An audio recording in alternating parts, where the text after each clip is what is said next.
Weeknights on MeTV. Who loves you, baby?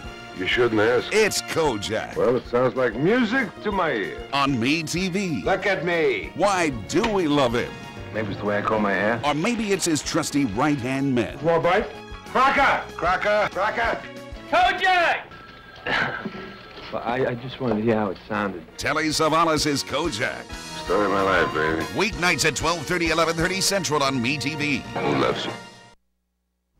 And hello again, I'm John Malos, and welcome to Connect with Me on this Monday morning. We're live as usual on the showroom floor at Ventura TV and on Comcast, channel 187 and 43.6. Today, we're going to be talking to Dennis Hart of KMJ. A lot to talk about. We'll talk a little bit about his book, some new information there, and we'll talk gun control and all sorts of things. We'll talk garbage, trash here in Fresno. 265-4331 is the number. We're live here on Connect with Me.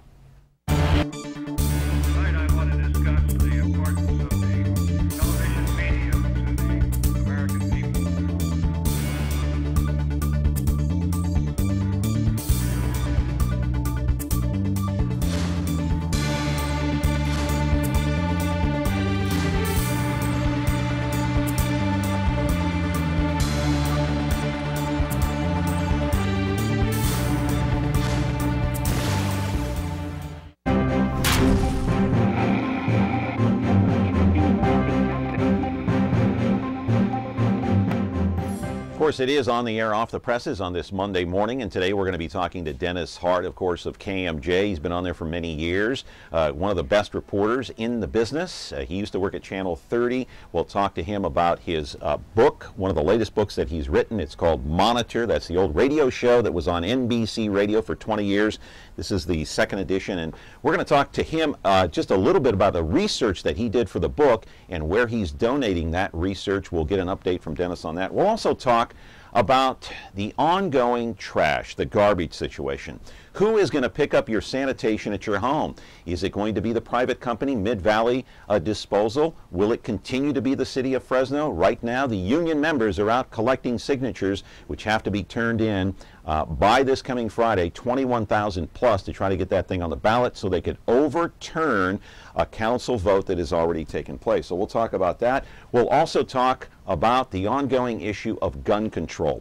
The president holding a news conference earlier this morning, of course, just not too long ago, about an hour ago, talking about gun control, talking about the debt ceiling, talking about Republicans in Congress. We'll talk to Dennis about that, and then we'll talk about the very exciting NFL playoffs that took place this weekend. If you're not pumped about what happened this weekend, you're just not a football fan. I'm sorry. So, live in our studio right now is Dennis Hart. We'll see if his football team won this weekend. He is from KMJ Radio, of course, the author of Monitor. He's been here several times. He's a regular. We encourage your phone calls at 265-4331. Hey, we'll also talk to him about the latest doings, maybe at KMJ, maybe at 96.7. What's going on in radio today? That's what I want to know. And is Monitor, hey, Monitor may make a comeback. Who knows? We're back with your phone calls and Dennis in just a moment. Ventura TV Appliance Center. We're the save energy, save time, save money place.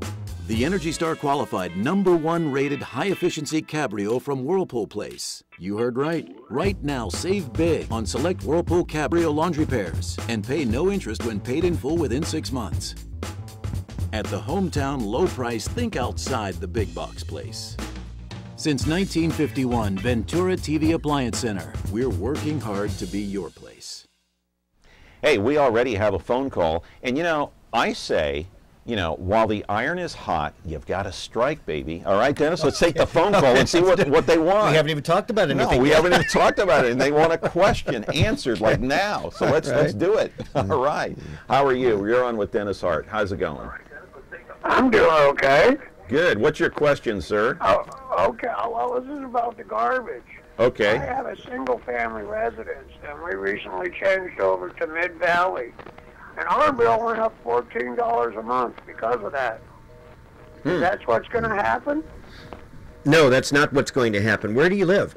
Villa Fresno. Okay. Home Park. Well, under this contract, you're obviously not under the city's contract with Mid-Valley. Mid-Valley will reduce rates 17% for the first couple of years. That's in the contract. And for the next 7 or 8 years after that, they can raise it no more than a couple of points, a couple of percent. So overall, over the 9 years of the contract, rates will not go up. Yeah, well, I hope so. That's what the city's telling us anyway. You know, it should stay down for the city, for the rest of the city. Yeah. You know, I mean, we've been a private park. I don't know why it went up. We actually got less cans and less service and more charge. I think we should also point out that even if the city keeps what they have right now and the city continues to deliver or pick up the garbage, I should say, not deliver the garbage, but you know the rates continue to go up even under city control. That's right. That's correct. To a certain extent. That's correct. Right. Yeah, so that's true. Okay. Thank you. Thank you. All right. Okay, let's roll the videotape. We're going to take a look at what the city workers do each and every week, and they pick up the sanitation, of course, at your home. And there you go, Dennis, right there. Yesterday, a huge article in the Fresno Bee, as usual, our friend, your friend and mine, George Hostetter, writing an outstanding piece. They've got till Friday to try to overturn this vote. They got to collect signatures, 21,000 plus. Do you think they'll get there? That's really hard to say, because the rule of thumb generally is that for every valid signature you have to collect at least 2 signatures on petitions, because you're going to get a lot of people who are not registered to vote who have no idea what this is all about. So by Friday they have to probably deliver 40,000 signatures to the elections office so that they can get 21 or 22,000 valid. I have no idea whether they're going to make that. You've talked to union members, though, right? Yeah, well, I mean, they're obviously going to say they're going to get the signatures. The city has no idea at this point. This is really a battle royal between the unions and the city. This seems to be the last stand right now for the unions. This is how they're playing it out. They have decided to make these 150 sanitation workers the key point of a really big battle against Ashley Swearingen, and the ramifications are great. The city has no money. Has a $5 million budget hole. She says this privatization, you've gone over this before, we've talked about it, is needed in order to help balance the budget. If this election takes place, that means it would cost the city $1 million to hold the election. Right. If voters decide not to go ahead with privatization, you have multi-million-dollar deficits the city has to cover. She says that will result in at least 50 layoffs. You may have to close fire stations. You have to reduce services. That's how important this fight is. Yeah, well, the problem that I have with the privatization, there's only one problem I have, and there's no competition.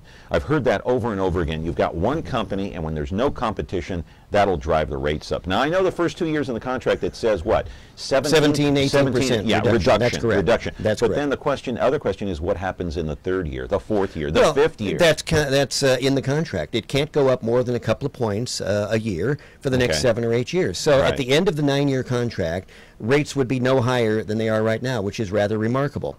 Now, in terms of the other things the unions are saying, they're saying the rates are going to go up. We don't know that. They're saying that it's a sweetheart deal. You talk about the competition. If you have, let's say that they opened it up. Let's say 9 companies were delivering or picking up trash. 2 companies, let's say. Okay. Well, I don't know whether 2 or 3 companies. 2 or 3. Then you'd have 2 or 3 trucks rumbling down neighborhoods at the same time. During the early part of the debate for commercial garbage collection, Clint Olivier said, why don't we open it up? Well, then you'd have 9 trucks rolling down neighborhood streets. Is that really what people want? That's not reasonable. That's not reasonable. No, it's not. We got a phone caller. We're going to continue garbage talk here. Hey, you're talking garbage. You're right here on Connect with Me with Dennis Hart. How are you? I'm fine, thank you. Good. Speak up a little bit. Oh, okay. I'm sorry.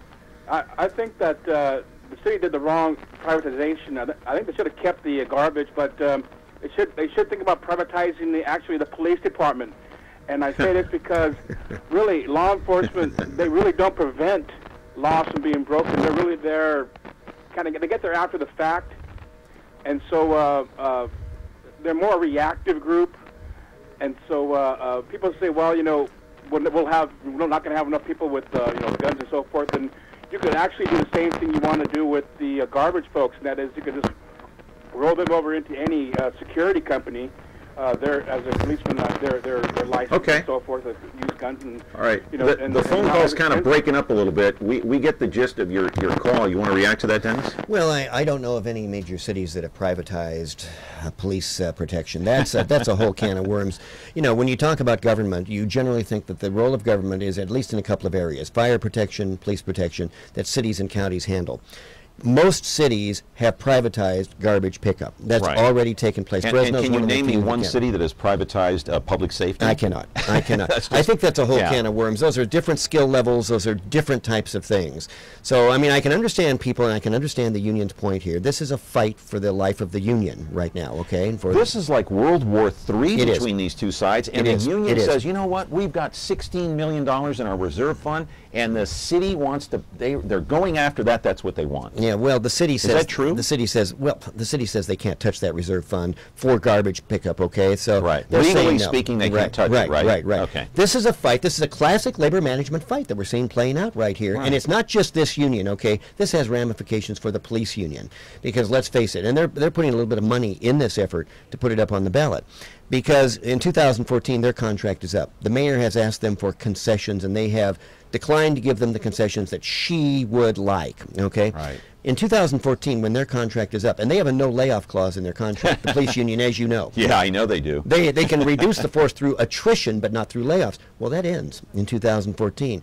And when she goes back and asks them for concessions in 2014, if they don't come through, she can impose a contract. Quickly, your opinion before we go to break, if it gets put on the ballot and the vote of the council 4-3 gets overturned, what will happen to the city? What will Swearingen do? There will be immediate layoffs of, as she says, dozens of employees. There will be cutbacks in services. The city could declare a state of fiscal emergency. That's the next step up toward bankruptcy. The ramifications are pretty big here. Wow. Okay, we'll see what happens. They have until Friday. We're going to be back with more of our conversation with Dennis Hart. We appreciate your phone calls. 265-4331. After the break, we'll talk gun control in just a moment.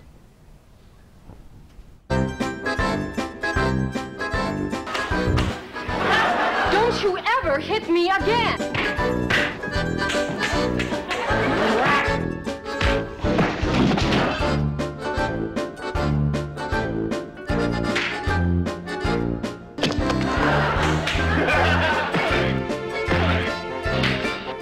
Chief, I think we got a hit on our Me TV Fresno, now on Comcast Channel 187.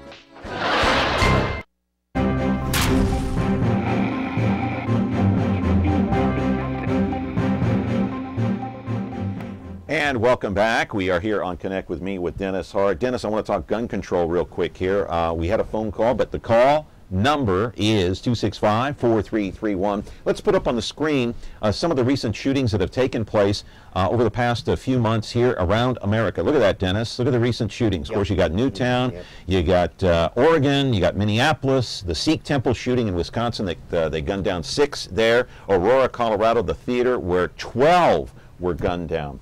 All right, recently I went out to the range over in northwest Fresno, and I got some comments from people regarding gun control. Let's go ahead and roll that piece here in the comments.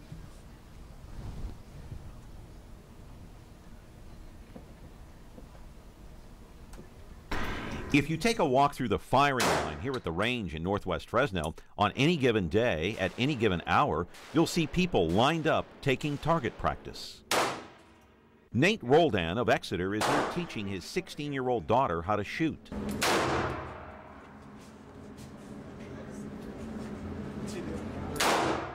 And his 19-year-old son. Roldan says he wants both of them to be ready for the bad guys, just in case.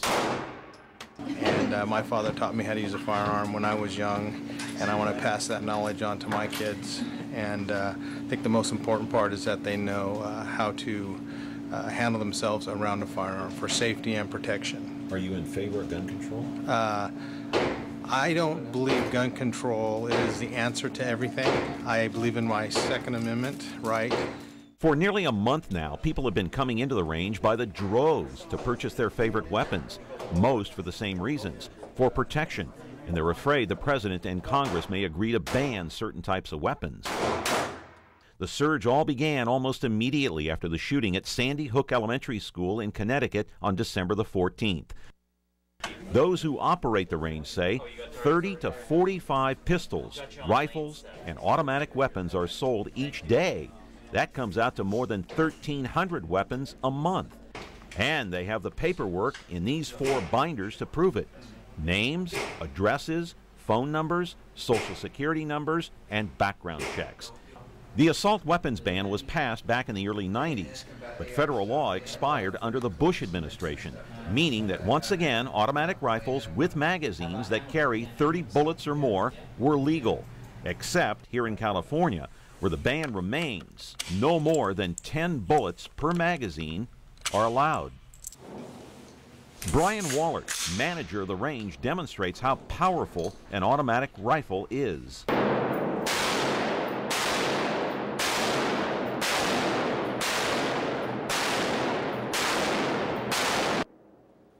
With a little coaching, even I managed to handle it.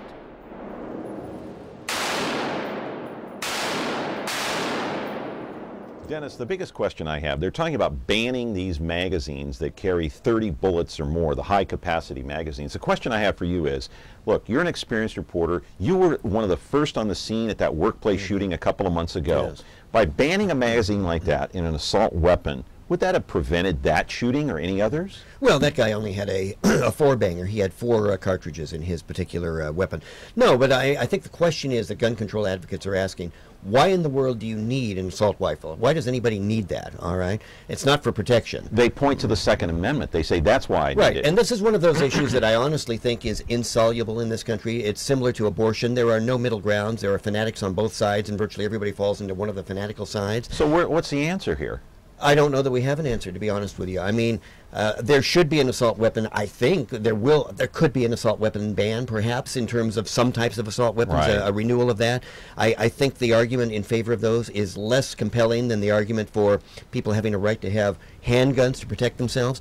But I think, again, this is one of those issues that there's no rational discussion on this. You see people screaming all the time. I mean, the NRA wants, on both sides. On both sides. That's what I'm talking about. The NRA wants armed guards in every school in the United States. So we turn our schools into armed camps. Well, let's go. Why not churches? Why not shopping centers? Why not every? Is that the kind of country we really Israel, want? Just like Israel. Is that what we want in the United States? I don't know. Let's take a call here. Hello, you're on Connect with Me with Dennis Hart. Good morning. Good morning, and good morning to Dennis. It's good to hear him again. Oh, well, thank you very much. I used to listen to you and one of the other stations locally. Well, you know what? I'm still on KMJ Radio, so keep listening. What time?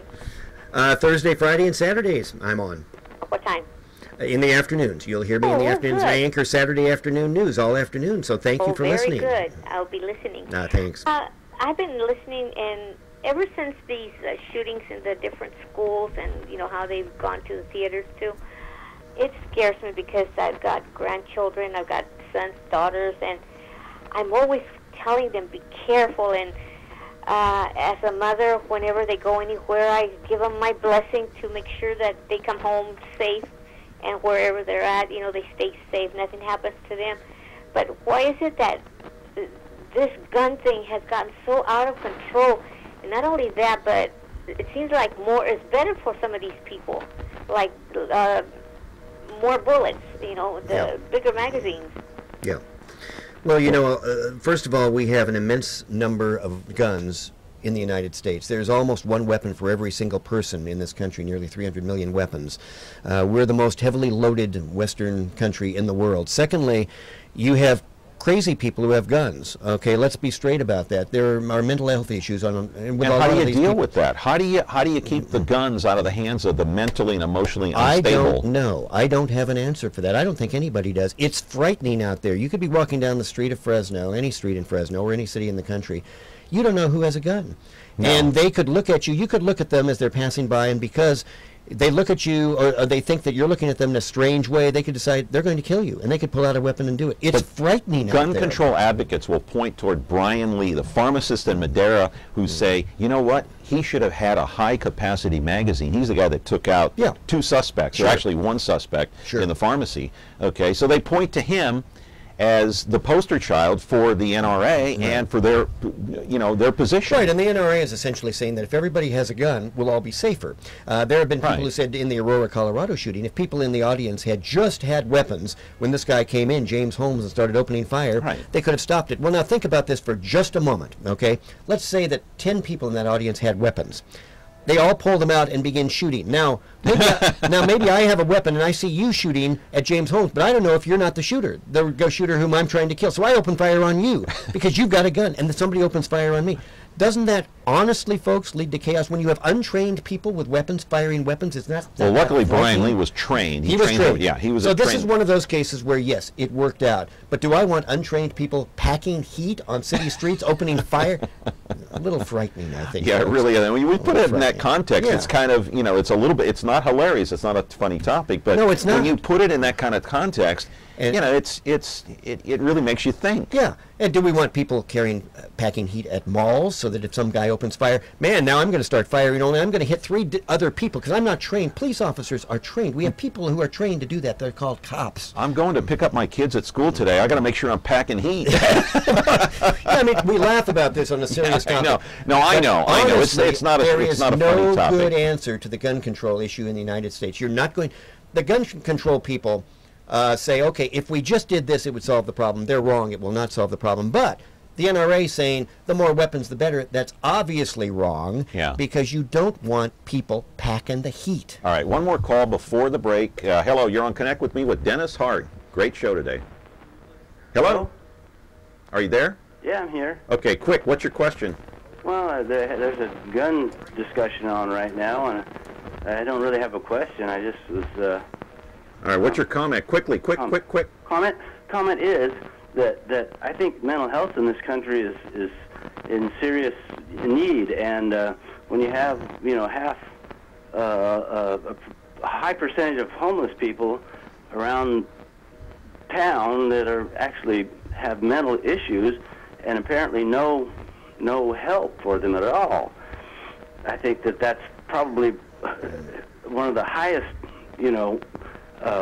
addresses of this, what needs to be addressed in this whole thing, besides the gun issue. And I agree with that completely. I think there are too many people out there who are mentally ill with weapons. I don't know how we track them. I don't know how we find them. That's frightening. You know what the best way to describe them? Unstable. No question. Mentally unstable. No Do you question. want a gun in their hands? That's no. That's the correct. answer is no. All right, we're back with more of our show here. Connect with me with Dennis Hart, 265-4331. Great phone call so far. We're back in a moment. Is taking care of laundry taking too much of your time? Have you become a missing mom? With a new fast, efficient washer and dryer from Ventura TV Video Appliance, you'll spend more of your day the way you want. This Amana Super Capacity Washer Dryer Pair is now just $6.99, and this heavy-duty Maytag Super Capacity Washer Dryer Pair is only $8.99. Don't spend your life on laundry. Upgrade today at Ventura TV Video Appliance and save. And we're back with more of our show with Dennis Hart. We got another phone call. Just about 6 minutes left in the show, so get your call in. Good morning. You're on Connect with Me. How are you?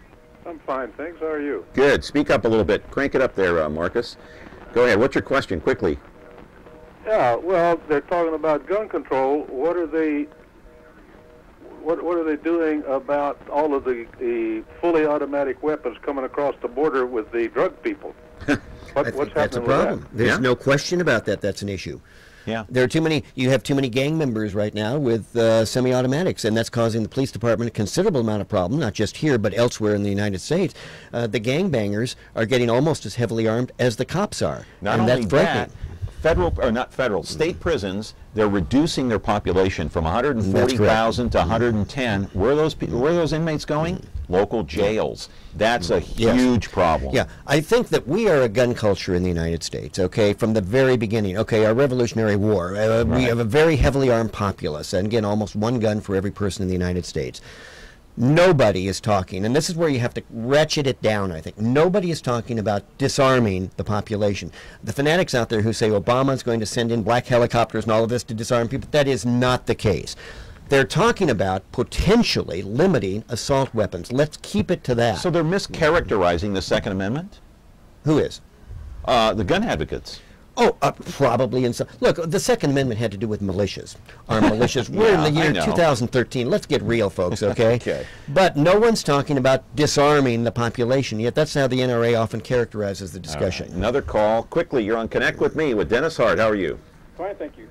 Good. I just want your opinion. That is, what do you think about the requirements to get a handgun? And that is that all that's required really is just a background check, but excuse me, as with police officers, no one is required to get any kind of psychological background check, you know what I mean? And And so if you require a police officer to have a psychological background, check to become a police officer, why wouldn't you want to have a person have that same requirement in order to purchase a handgun? Well, I think that's an interesting comment. I'm not sure how you would go about that, and I'm not sure who'd draw up the psychological test, and what are the parameters. Would somebody who has ever taken drugs for depression not be allowed to get a gun? Would somebody who has had an argument with his wife or husband not be allowed to get a gun? I'm not sure how you draw that one up. Yeah, that's a tough one. Do I think there ought to be background checks? Absolutely there should be background checks, and that's the problem with gun shows, that there are no background checks. Right. Gun sales have boomed since Newtown. People are frightened that President Obama is going to come and take my gun away. He's not going to take the gun away. We have to be able to he's not going to abolish the Second Amendment. No, we have to be able to have a discussion about this, though, without falling into these traditional camps that we fall into, and that's why I hearken it to the abortion issue. There are no middle grounds. I know. No middle ground on abortion. Yeah, you're on one side or the other. That's right. Hey, it's time to switch gears now. Talking about the lighthearted stuff, and that's the world of sports. Playoffs this past weekend. Great games on tap. Hey, roll a videotape, Ara. Colin Kaepernick. Colin Kaepernick. Your quarterback and mine, right? I'm going to do the Kaepernick. A year ago, everybody was Tebowing. Now they're Kaepernicking. Yes. All right, what do you make of this? I mean, is it Kaepernick fever across the country? No, it's not. Great game against Green Bay. It's not across the country. It's across the Bay Area, because very few people know Colin Kaepernick across the country. They will. Well, he's in the NFC Championship game coming up. He had thousands twittering after that game on Saturday night, though, about Kaepernick. Yeah. So there he is. Yes. Of course, he's part of the new breed of quarterback that's coming into the NFL and changing the game. RG3 changing, Russell Wilson changing the game, Andrew Luck. It's a new game. It's a new series of quarterbacks, and they bring skills to this league that we have not seen. Being able to run, being able to pass, we haven't seen that. The traditional drop-back passer, there are some great ones. Peyton Manning, obviously, Tom Brady, et cetera, et cetera. But these guys, if they stay healthy, and in our G3 case, that's questionable now, but they open themselves up to injury. When you put yourself out there, defensive linemen, they're going to take their shots. Well, I got to tell you, after Saturday night's game, Twitter, from what I read, it just went berserk across the country, Dennis. It was unbelievable. Yeah. But hey, let's get out of that and go to Pat Hill. Pat Hill, the offensive coordinator, offensive line coach for the Atlanta Falcons, was doing this in the locker room a few days ago. They say you got a nice hit. They say you got a nice hit. Okay. Take it back, coach. Get into it. Give him a little bit. Oh, Martin. You know about this one now. He doing this. That's the way it goes right there. Oh, yeah. That's it. Now you good now.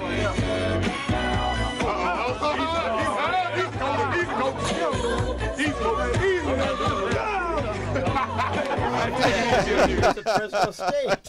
That's Pat Hill. How do we go from trash to gun control to Pat Hill doing what? I want to talk about my book. All right, talk about it. Monitor. What are you doing with Monitor now? Monitor, remember, was the great NBC radio show on 20 years, and I've written a couple of books on it, but I was very flattered a few weeks ago. The University of Maryland, which has a great broadcast archive, contacted me, somehow found out about what I've done on Monitor, and they asked for my research material. So I'm getting together, I've got several thousand pages of original documents from NBC and during those years, and I'm going to be donating that to the archive at the University of Maryland. I'm very, very flattered. It has a great broadcast archive in the United States. They are open for researchers and historians and scholars to go in and look at this material, so that's what I'm going to be doing. I've already got material donated to the University of Georgia's Peabody collection, so I'm going to give my stuff to the University of Maryland. And quickly, we're almost out of time. We got about a minute. Monitor may come back. Is that a rumor? It's apparently a syndicator is serious about getting Monitor back on the air. This would be a weekend-long broadcast, taking you everywhere and doing everything, covering everything interesting and important. They're trying to put it together again, 37 years or so after Monitor went off the air. I'll tell you what, I want to be a host. How about you? Yeah, well, Bob Costas would be the great Bob Costas would be great. Yeah. Steve Hartman of the CBS Evening News would be wonderful. Yeah, absolutely. And so a lot of changes at KMJ. It's all talk now. It's all local talk, and I think we sound better than ever, and I hope people will tune in. Yeah, John Brodsky is on in the morning at John 9 and Jen, 9 to 11. I want him on this program again. I want Chris Daniel here, too. Chris is on 2 to 6, and I'm on Thursday, Friday, and Saturday afternoons doing news. Rush Limbaugh, Sean Hannity, they're gone. Gone! Out of here, out of here. You're back next month. I'll be here. All right, Dennis. Always good to see you. Dennis Hart of KMJ. We're back tomorrow with more of Connect with Me. Thank you for your phone calls. Have a great day. We'll see you tomorrow.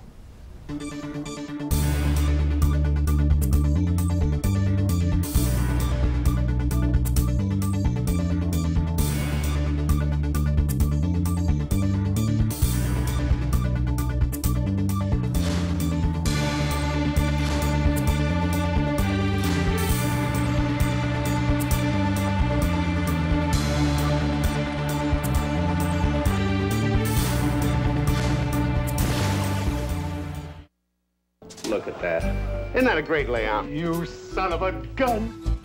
This campaign is no good. No good! Darren and Larry, the original Mad Men on Bewitched.